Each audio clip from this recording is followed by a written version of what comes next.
yung bilyon-bilyong piso ng buwis na utang ninyo sa nasyonal at lokal na pamahalaan, bayaran ninyo.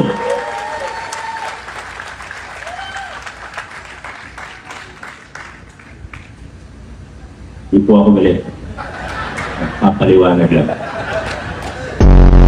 Kung gusto niyo pong marinig ang aking mensahe, nandito naman po sa program, basahin niyo na lang po ang aking mensahe sa inyo. Huwag po kayong matalala.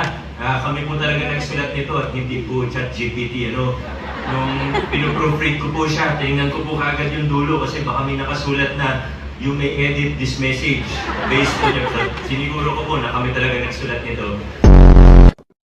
So help me God. Muli po, congratulations at maraming salamat. Sa ating po lahat, adjourn na po tayo. Hindi pa daw po tayo adjourn. Mass regularization, di ba? Uy, ano ba yun? May inaatake ba dyan, no ano? Sabi, ko lang kung masaya o inaatake.